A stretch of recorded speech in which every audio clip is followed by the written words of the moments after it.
I'm going to be getting to my good friend John Fund, who's going to tell us about kind of the remaining election results and things that have not been decided and why it's taking so long to decide some of these elections. But before we do, I'm going to kind of slip in two quick calls.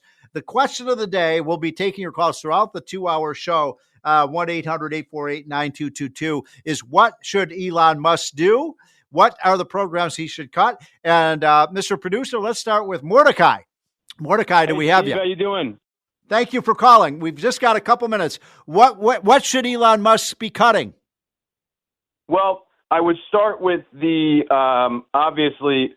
I don't know why we still have what's it called, the Arts Endowment. Yes. That's a good one. The National Endowment for the Arts, the National Endowment for the Humanities.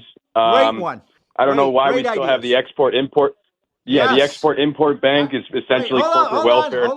Hold on, Mordecai, slow down. I'm writing down your ideas. Export-Import Bank, get rid of it. I agree with you. The National Endowment for the Arts, all they do is sponsor crazy, almost obscene art. And National Endowment of the Humanities, those are good ones. We could probably save $1 billion if we got rid of those. Anything else on your list?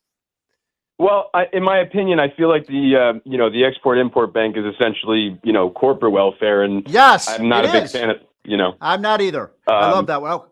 Any more on your list? Yeah, I got a couple more, but okay. I don't know why we still have the selective service system when it's a volunteer army, Oh, you know what? I love that too. I'm so against this. I don't want the draft. I lived through the 1960s. I hate it. Hey, Mordecai, great answers, great suggestions. I'll pass them on. Let's try to slip in Joseph really quickly. Joseph. Hello, Steve. As an educator, I started in special ed in 1973, and I've been teaching college chemistry for 42 years in biology, so I have a background in that. The Department of Education is cumbersome. At the federal level, it should be eliminated. Every state has their own. It's a way to distribute. Hello? Yes, I agree.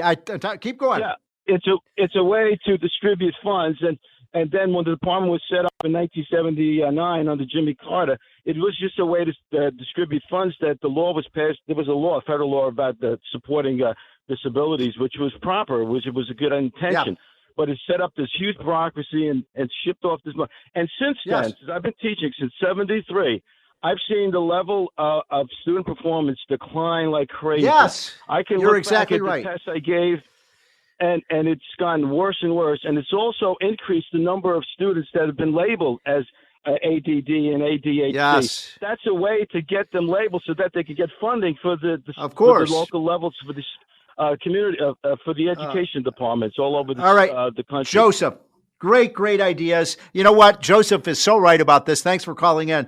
If you do a chart of all the money that's been spent since the mid 1970s, or late 70s, when Jimmy Carter set up this department, and then the student performance, it's almost like an inverse relationship. In other words, the more money the federal government spends on education, the worse the test scores are, and the worse the graduation rates are, and the worse the performance of the schools are. So I say either get rid of it, which would be my first choice, or send the dollars directly to the parents, low-income parents, and let them decide where they want to send their kids to school. We don't need a massive bureaucracy in Washington. There is a reason, by the way, that the word education is not in the Constitution. You can read the entire Constitution. You're not going to see the word education, and you're not going to see that because our founding fathers never thought that the federal government would be involved in education. It should be the states. It should be the localities. It should be the local communities that run their schools. Great calls. We'll take a lot more of yours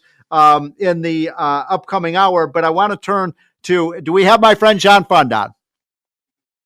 John, thanks for joining. John Fund is the smartest guy there is in the country on elections and how they work and sometimes how they don't work. He wrote a very famous book called Stealing Elections. So he is the expert on that.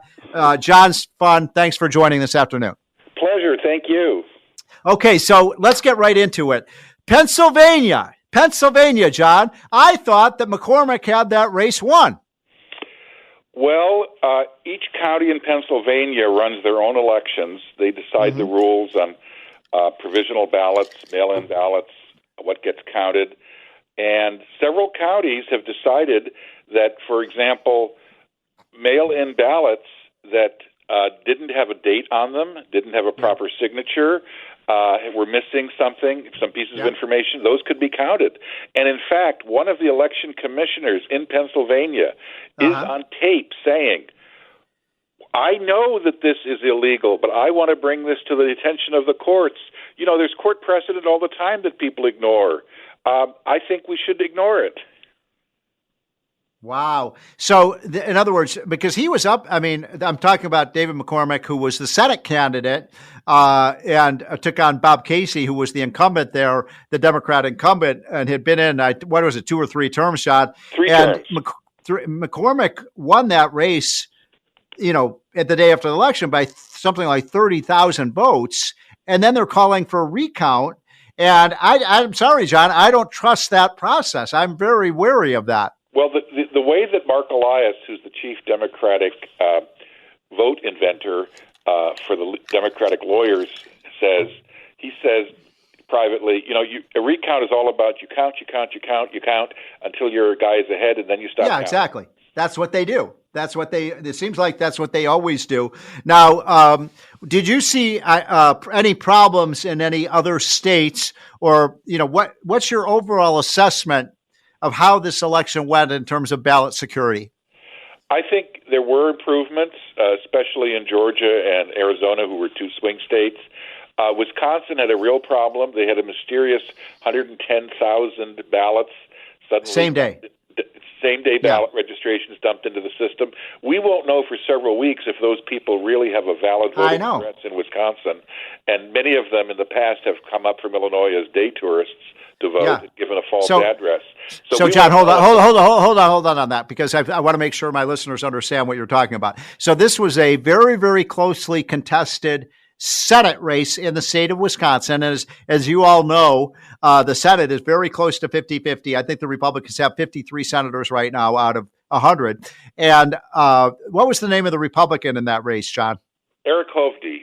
And he ran against Senator Tammy Baldwin. And so I was watching that race all night, John, on election night. And the whole time the Republican was winning that race. And then I wake up the next morning and then all of a sudden, you know, he's down by, you know, a few thousand votes. I also saw that report that you're just talking about, that there were 100,000 same day registration. I'm sorry, my antenna go up when I hear about that. I wonder how many of those people were not actually legal voters. Well, we don't know. And by the way, the Milwaukee Police Department several years ago did an analysis of a previous presidential election. It was a 71-page report demonstrating there has been an organized criminal effort to subvert the election process, and it named names, but nothing was done with that. The guy who wrote the report in the police department was reassigned and later resigned, and very little was ever done in Milwaukee to clean up the election process there. So one of the things, John, that I think that Republicans and conservatives did very well in this election that they did not do in the 2020 election was get their voters to vote early. And, you know, like I'm old fashioned. I think, you know, we should go back to sort of, election day voting, but the rules are the rules. And if those are the rules that you can vote early, it makes a lot of sense to get your voters out to vote early, because a lot of people on election day, they forget to vote or something comes up and they can't vote. So do you agree with me that was a shift and one of the reasons the Republicans won? Yes, but remember, early voting is much less dangerous than mail-in voting. Early voting, you go to a government office, it's supervised, and the ballot never leaves the sight of government officials. Mail-in voting, anything can happen. In Nevada, they mailed, Steve, a mail-in ballot automatically to everyone on the voter registration list. Everyone. Wow. And I went to apartment buildings 2 years ago, and I saw ballots piled up in apartment buildings with high transient populations. Oh, God. They were just there for the picking up. Yeah. So here's the problem. The Senate race there was only decided by 10,000 votes. So like Wisconsin, that's a problem. Yeah. What happened in Michigan, I saw that my friend Mike Rogers, you know Mike Rogers, he was a congressman and a great congressman. I think he served in the Bush administration. And again, he was up the whole night. And then lo and behold, on the day after the election, he was declared the loser. Any funny business there? What do you think happened? Well, anything that involves the city of Detroit is automatically suspect. Right. But listen, here's my solution. Mike Rogers is a former FBI agent and a former chair of the Intelligence Committee. Yes, I think when Donald Trump fires Christopher Wray at the FBI, he should install Mike Rogers as the FBI. And that is a great Mike idea. Rogers' priorities should be, let's find out how much voter fraud there is, and let's make that one of our priorities. So what were the... if you were to think, because you follow this stuff so closely, I'm talking to John Fund, who actually works with me at Unleashed Prosperity. You know, he worked for, 20 years at the Wall Street Journal on the editorial board and did an amazing job there, and is also now with National Review. So, John, tell me about, in our last few minutes, what were some of the things that surprised you the most about this election? Well, clearly the fact that we now have two medias. We have a lamestream media that is the conventional wisdom narrative, and then we have alternative media that's everything from social media to podcast. This is the year of the podcast, to alternative, cable shows and everything else. And, talk radio, of course, is still very important. And depending on where you got your information, you often got a completely different view of the economy, of foreign policy, of the way people were leading their lives. People increasingly decided the lamestream media is not reflecting my life as I see it and perceive it. And if they're getting that wrong, what else are they getting wrong? Well, we had that, and we reported this on the hotline. I think you were the one who reported it. This letter that was written by Jeff Bezos. Jeff Bezos, of course, is the Amazon founder, and he is also the owner of the Washington Post. And the Washington Post, and I have to say, I almost fell off my chair when I saw this, Sean. They did not endorse Kamala Harris, and for my whole lifetime, they've always endorsed the Democrats, and yet they chose not to. And Elon Musk, tell people about that letter he wrote to the reporters at the Washington Post. He basically said, for most of the Post history, it didn't endorse presidential candidates, so we're going back to that tradition.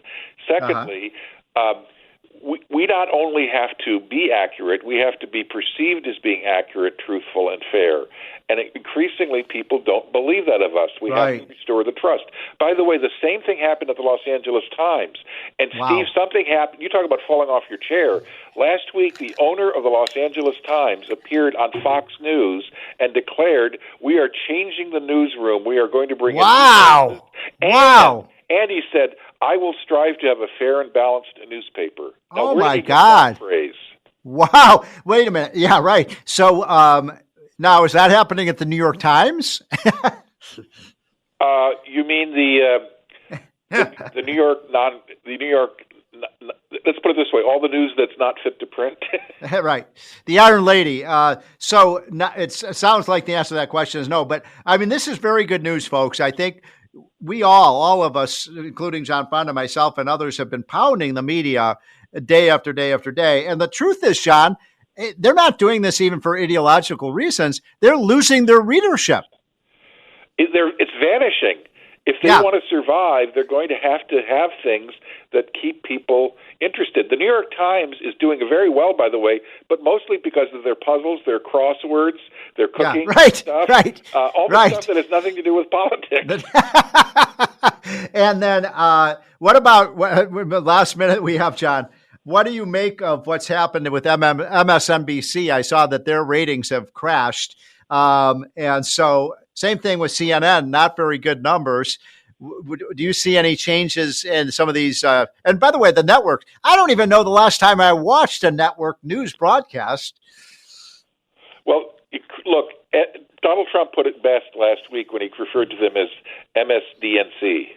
Yeah, right. People are onto them. Right. By the way, Steve, if any of your listeners want to find out more, my book, the latest book, is called Our Broken Elections. You can get it on Amazon, and it tells you everything that went wrong in 2020 and points to the success, why we had the success in 2024. Our Broken Elections by John Fund, who's the smartest guy there is on how our elections are broken. John Fund, thanks much for joining.